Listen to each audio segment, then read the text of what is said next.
Sejam bem-vindos a esta aula.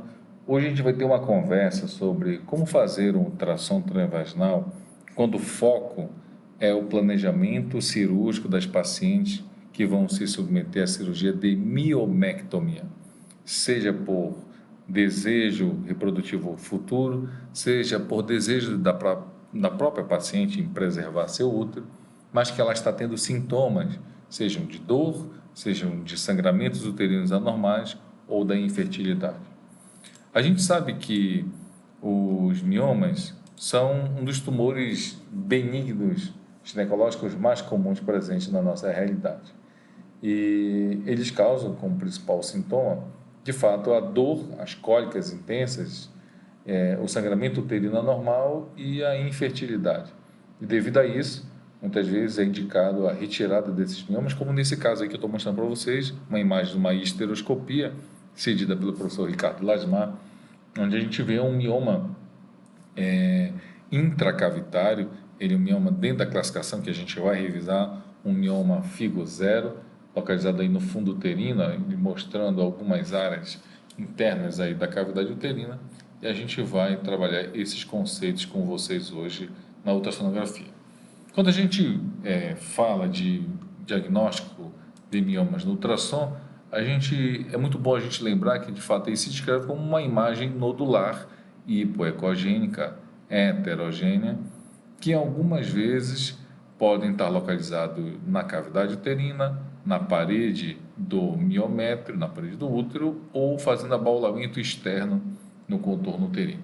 E dependendo dessa relação que ele tem exatamente com o endométrio e com a serosa uterina, a gente pode chamar o mioma de submucoso, quando ele está fazendo alguma protusão para dentro da cavidade uterina, o mioma intramural, quando ele está na parede uterina, e o mioma subseroso, quando ele faz esse abaulamento externo no contorno uterino. Como nesse caso aqui, por exemplo, essa imagem nodular, que é o mioma, ele de fato, existe uma porção dele intracavitária e existe uma porção dele também intramuscular. Porém, todo mioma que determina qualquer protusão na cavidade uterina, na cavidade endometrial, ele vai ser classificado como mioma submucoso. E a gente vai revisar isso na classificação FIGO. Como descrito no modo B, no modo Color Doppler, a gente sabe que quando a gente liga o Doppler, esse mioma ele tem predominantemente uma vascularização periférica, porque o mioma, por ser uma massa sólida, ele normalmente aparece, nasce de um miócito e vai crescendo como uma massa de tecido fibroelástico esbranquiçado, e ele tem uma cápsula que faz o contorno, exatamente o que facilita o colega quando vai fazer a cirurgia, dissecar essa cápsula. Então, essa cápsula tem um efeito de massa sobre os vasos. Então, isso é o que nos diferencia muitas vezes, inclusive, do diagnóstico diferencial de adenomioma ou de algumas outras neoplasias malignas. Hoje a gente pode contar com tecnologias como a elastografia. É como se fosse um palpar através da ultrassonografia. Nós temos um plano de cores aqui, que ele vai dos tecidos menos rígidos aos tecidos mais rígidos. E a gente faz uma leve compressão com o transdutor e as cores que de acordo com a padronização da escala, a gente vai ver aquilo exatamente que vai ser mais rígido ou menos rígido. Como aqui nesse caso, ó, você vê que o mioma ele tem uma rigidez maior que o tecido, por exemplo, do endométrio que aparece, ó, de verde a amarelado. Vou repetir novamente. Você vê aqui, ó, que o mioma aparece de azul, as alças intestinais em vermelho com verde, e aqui o endométrio também com uma rigidez, na elasticidade diferente da que se apresenta aqui no mioma. A gente não precisa da elastografia para dar um diagnóstico de mioma. Isso é só mais um critério a mais que você pode acrescentar na sua avaliação no seu dia a dia. Nem todos os aparelhos hoje a gente sabe que contém a elastografia. E toda essa história ela começou realmente a partir muito dessa publicação, quando a Federação Internacional de Ginecologia e Obstetrícia determinou alguns critérios que organizou de forma mais didática na cabeça do ginecologista a situação das hemorragias uterinas. E dentro desse artigo ele trouxe muito a classificação FIGO para miomas. E é nessa classificação que a gente vai se basear, em primeiro lugar, pela localização dos miomas. Quando o mioma ele é dito classificação 0, quando ele está totalmente intracavitário e pedunculado. Quando ele é classificação 1, ele vai ser submucoso. Detalhe, o 0 ele é submucoso. Os submucosos são o 0, o 1 e o 2. Sendo que o 1 ele tem uma porcentagem menor do que 50% na sua porção intramoral. Então, a sua porção intracavitária ela é maior. O tipo 2, a sua porção intramural ela já é maior do que 50%, ou seja, a porção que está dentro da cavidade endometrial ela é menor do que a porção que está na parede do útero. Mas, de uma maneira geral, quando se pensa em mioma submucoso, 0, 1 e 2. A gente já vai ver uma ilustração sobre isso. Os miomas intramurais é o tipo 3, porque ele está 100% intramural, porém ele entra em contato íntimo com a cavidade endometrial, porém sem invadir o endométrio. O mioma tipo 4, ele é 100% também intramural, inclusive com manto interno e externo, ele é o intramural propriamente dito. E aí a gente vem para o grupo subseroso, que vai ser o 5, o 6 e o 7. Sendo o subseroso, a sua porção intramural ainda é grande, ela é a maior porção desse mioma, maior do que 50% dele. O mioma 6, a sua porção intramural, ela é a menor do que 50%. E o mioma do tipo 7 é quando esse mioma ele é pedunculado, praticamente totalmente externo ao útero, só com um pedículo segurando ele. O tipo 8 é quando esse mioma está numa localização outra que não seja essa descrita. Por exemplo, quando ele está na região cervical ou quando ele está no ligamento largo, a gente considera como um mioma do tipo 8. Esse aqui é um pouquinho mais raro. E o tipo híbrido é quando ele pode apresentar tanto uma porcentagem dele submucosa como uma porcentagem subserosa. Então, esse tipo de mioma, ele seria classificado como subseroso ou submucoso? Na verdade, ele é classificado como híbrido. E a gente pode usar dois números para exatamente determinar. No caso aqui, um FIGO tipo híbrido 2/5 significa que seria um mioma com uma porção submucosa, onde a gente sabe que é a maior porção intramural desse mioma, mas ele faz um abolamento na cavidade, por isso que ele é 2, porém ele é também do tipo 5, ou seja, ele tem uma porção subserosa, porém também, de novo, a porção intramural dele é a maior porcentagem. Vamos para a ilustração, onde fica mais fácil a gente ver isso. Então aqui eu coloquei de vermelho para ficar mais didático a parte submucosa, onde tem o 0 intracavitário ou pedunculado dentro da cavidade, o 1, onde a porcentagem intramural ela é menor que 50% e a intracavitária endometrial ela é maior. O 2, agora a sua porção intramural ela é a maior de 50% do que a porção intracavitária, então o vermelho é o grupo submucoso.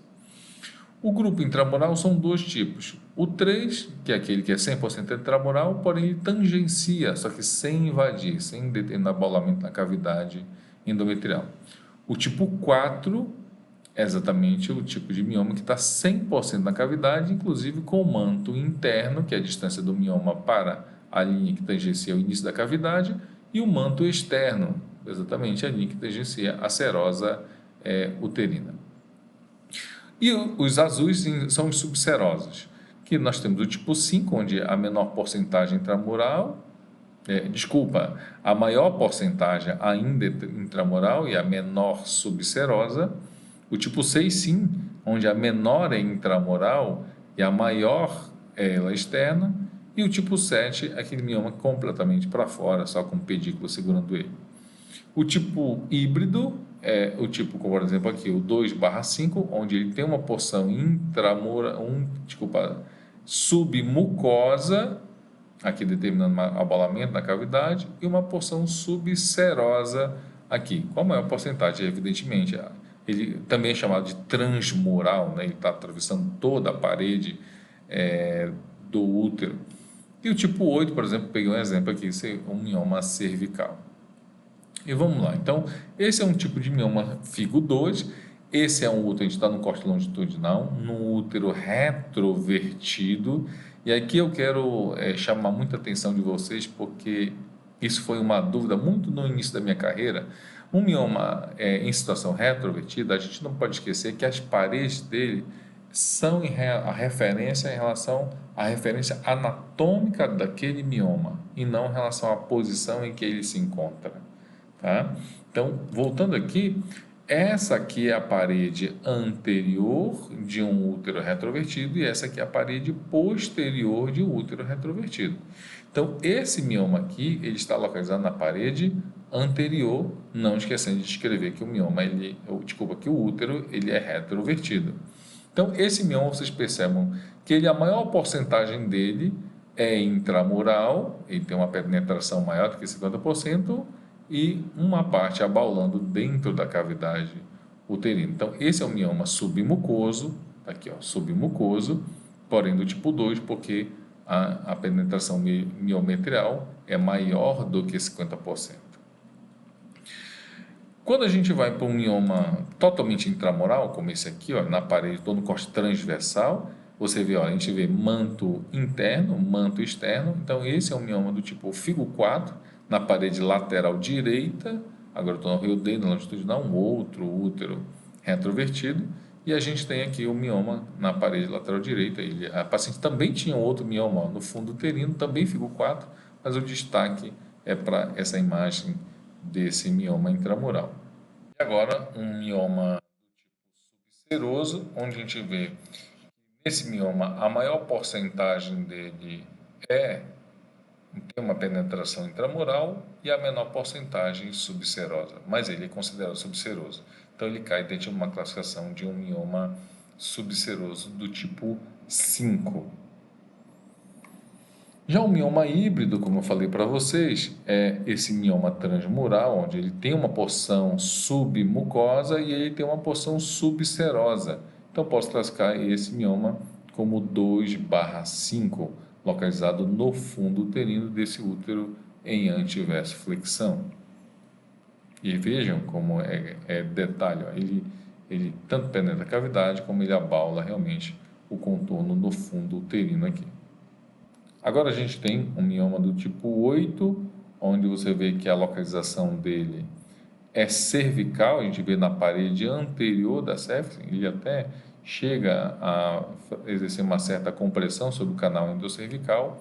Então é um mioma do tipo 8, por estar localizado exatamente, ó, uma imagem nodular, hipocogênica, bem definida, heterogênea, bem compatível com o mioma mesmo nessa região. E aí veio o consenso também Musa após a publicação do Palm Cohen. Então, no consenso Musa, ele descreveu, usou descritores para definir medidas, definir termos. E quando ele falava de mioma, ele falava de alguns critérios que seria fundamental a gente descrever nos miomas. Então, quando a gente descreve, segundo baseado Musa, o útero, a avaliação uterina, a gente tem que falar da medição do comprimento, usando todos os 3 diâmetros dele, né, o comprimento, o diâmetro antero-posterior, o diâmetro transversal, para daí a gente calcular o volume. Sobre o contorno da serosa, a gente pode falar que ele vai ser regular ou lobulado. Sobre as paredes do miométrio, a gente pode falar que elas são simétricas ou assimétricas. Sobre a ecogenicidade do miométrio, a gente vai falar se é homogêneo ou heterogêneo.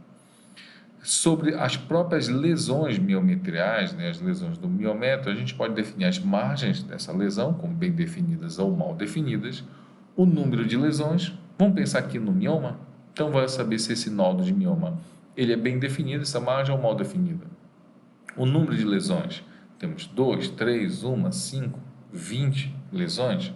A localização dessas lesões, desses nódulos de mioma, pode ser na parede anterior, na parede posterior, no fundo uterino, parede lateral direita, lateral esquerda, ou às vezes, né, acometendo todas as paredes aí, do útero. O tipo, segundo a classificação FIGO, que a gente acabou de revisar, o tamanho, medindo o nódulo nas 3 dimensões, tá? Isso é fundamental. Eu vejo muito laudo de colega dizendo só ao maior eixo, e o ideal é que a gente descreva isso, não é Michel Palheta que está dizendo, é o consenso Musa dizendo que a gente tem que descrever nas 3 dimensões. O manto externo, livre da lesão, então vai ser da lesão até a distância da superfície serosa, ou da lesão até a distância da superfície endometrial, quando a gente fala do manto interno. E a ecogenicidade dessa lesão, se ela é hipoecogênica, iso ou hiperecogênica em relação ao miométrio aqui. Baseado nisso, a gente descreveu e publicou esse mês, inclusive na Radiologia Brasileira, um artigo exatamente descrevendo uma sugestão, fazendo uma revisão dessas descrições, juntando o Palm Cohen, juntando a classificação FIGO, juntando o consenso Musa e conversando e revisando muito os critérios cirúrgicos para a miomectomia. Então, com isso, a gente chegou nos pontos chaves para o tratamento cirúrgico, aquilo que não pode faltar para o seu laudo, que o colega vai precisar. Um dos grandes critérios é o primeiro volume uterino. Eu preciso saber do volume uterino para determinar se a minha cirurgia ela pode ser retirada por uma videolaparoscopia, por via vaginal. Então, muitas vezes, dependendo, principalmente se o paciente não é o objetivo dessa cirurgia, dessa aula, for fazer uma histerectomia, vai ser muito importante para ele saber o volume para determinar a via de retirada desse útero. No caso da miomectomia, o volume é importante para a previsibilidade da dificuldade que vai ter também essa cirurgia. Então, sempre medir nos 3 eixos. Eu gosto muito de alguns softwares hoje que a gente mede o útero já fazendo contorno, que dá um volume bem mais fidedigno. O número de lesões, não esqueçam de colocar. Então, evitem laudos do tipo presença de múltiplas lesões. Por mais que você não vá descrever todas, o que o critério Musa ele sugere?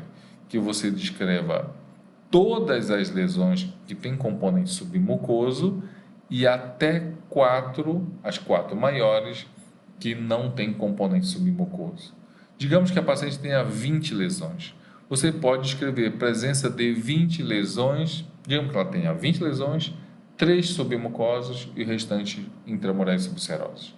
Você pode descrever no seu laudo presença de 20 lesões nodulares, hipoecogênicas, descreve as características compatíveis com miomas, com destaque para as lesões que têm componente submucoso, aí você fala a localização, a dimensão dessas lesões, e com destaque para as 4 maiores intramurais subserosas.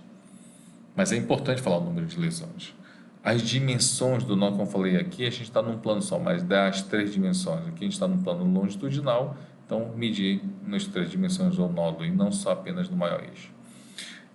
A localização também é fundamental, como no caso aqui desse útero, de novo, aquele nosso exemplo passado, útero retrovertido, uma lesão na parede anterior desse útero retrovertido. A classificação FIGO. Então, é fundamental também, como nesse caso aqui que a gente colocou do mioma do tipo FIGO 5, um mioma intramural do tipo 4, um mioma aqui submucoso. Então, a classificação FIGO é fundamental. Esse aqui, vocês veem que o endométrio está contornando aqui a lesão, então a linha endometrial passaria mais ou menos aqui. Então, esse mioma tem uma porção intramural menor do que toda a porção submucosa, então do tipo 1 na classificação FIGO. Os mantos miometriais é exatamente a superfície da lesão até a superfície endometrial, o manto miometrial interno, e da superfície da lesão até a superfície serosa, o manto miometrial externo. É fundamental isso. O cirurgião, quando ele entrar pela videolaparoscopia, ele vai saber quanto ele vai ter que penetrar para dissecar e tirar esse mioma e quanto de margem de segurança ele tem para não entrar na cavidade endometrial. Principalmente, isso é uma preocupação fundamental deles, principalmente para os pacientes que têm preocupação com gestações futuras, desejo gestacional futuro. Então, tentar não entrar na cavidade, não lesionar esse endométrio, não deixar cicatriz nesse endométrio, eles tentam, ao máximo possível, não abrir a cavidade. Então, colocar esse manto é fundamental para eles. Pesquisar, referir-se nessa mesma situação, tem presença de adenomiose, como nesse caso aqui dessa lesão nesse útero também retrovertido, além da assimetria de parede, além do borramento da zona juncional, a gente também percebe aqui focos ecogênicos no miométrio, tem presença de cistos aqui, então tem vários tipos de lesão. Presença de endometriose, como nesse caso aqui o endometrioma, que nos sugere também que essa paciente possa ter endometriose profunda e usar todo o protocolo exatamente a ideia para pesquisa ou suspeita de endometriose, de repente sugerir para essa paciente fazer o mapeamento de endometriose é fundamental. E aí a gente chega no laudo, esse laudo que eu chamei de FIRST, pensando que seria uma imagem, né, de miomas com relato focado exatamente no tratamento cirúrgico. Então, o que eu gosto de começar? Eu trouxe isso aqui do laudo do Behardt, né? A indicação desse exame. O paciente está fazendo esse exame assintomático? Muito difícil, na maioria das vezes ela já vem encaminhada com o paciente quando você começar a fazer esse laudo, você vai perceber o que acontece no meu dia a dia, é que você vira uma referência na sua região, e aí o colega começa a te solicitar esse exame com esse pedido para pré-cirúrgico de mioma, mapeamento de mioma, então você vai fazer esse laudo já totalmente focado, que você vai virar uma referência com certeza na sua cidade, na sua região. Ou pelo achado clínico, né, de dor, de hemorragia ou de infertilidade, ou se você já está só acompanhando o mioma, ou se você está fazendo um acompanhamento pós a cirurgia. Bota a técnica, o aparelho, a via que você pesquisou, e aí sim começa o laudo. Eu sempre gosto de trazer para os meus laudos a separação dos compartimentos. Então, o compartimento médio da pelve, útero, ovário, endométrio.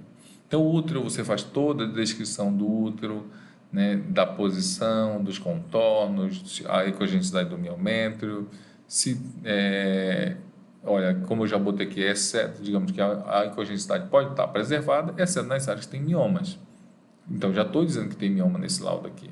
A mobilidade com o sinal do deslizamento, por conta da pesquisa de endometriose, a gente pode sugerir se tem suspeita ou não. Isso aqui não é um mapeamento, mas aqui você pode sugerir que possa sim ter, seguindo o consenso, a ideia, exatamente se tem ou não tem endometriose.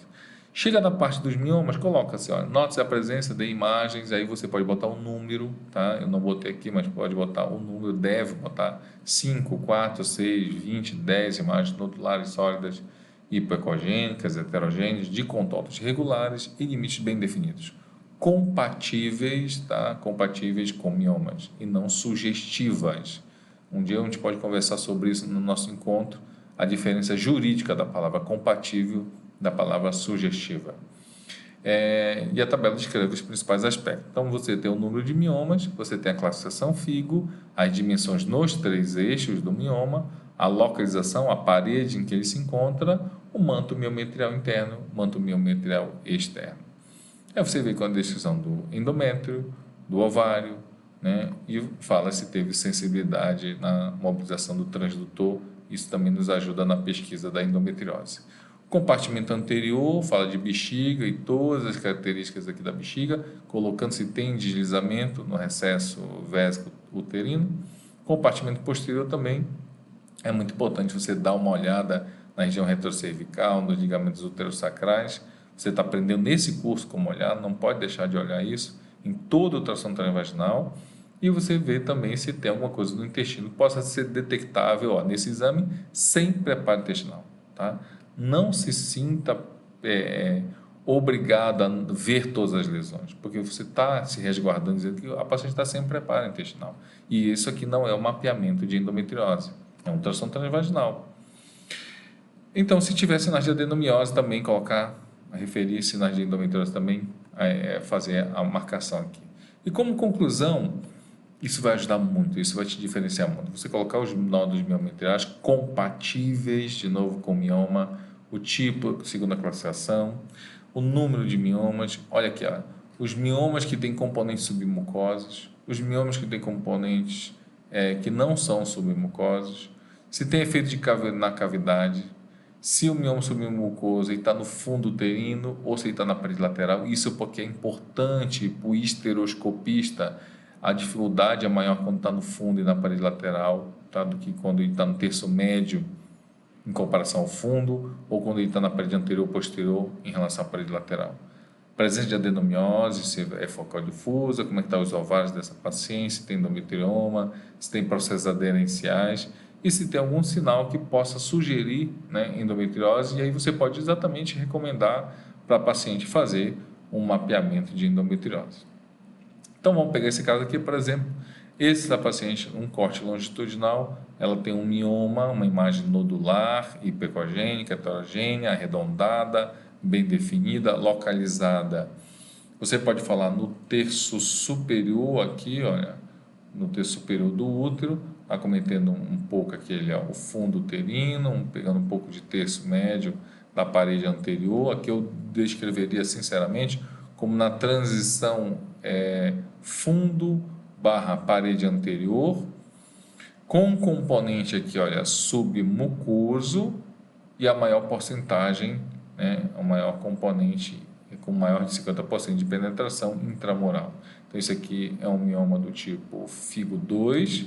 Aqui, ó, a gente vê, olha, como ele está na porção mais superior do útero, ali numa região de transição fundo, parede anterior, FIGO 2, aqui.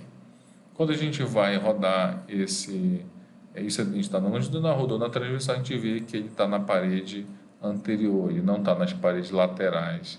Aqui, ó. Então, realmente traz essa informação para o histeroscopista, se for a decisão dele, saber a complexidade dessa miomectomia. E quando você vai botar para o mapa, você pode escrever exatamente, fazer um desenho.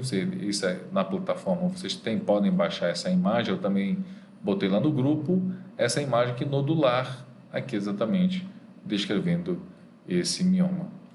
Bom, pessoal, eu espero que vocês tenham gostado e espero que vocês usem. Eu mandei aí o artigo e façam bom uso dessas ferramentas que vai diferenciar vocês no dia a dia, principalmente na cidade, na região, para vocês cada vez mais virarem uma referência em ultrassonografia e imagem da mulher. Até a próxima aula.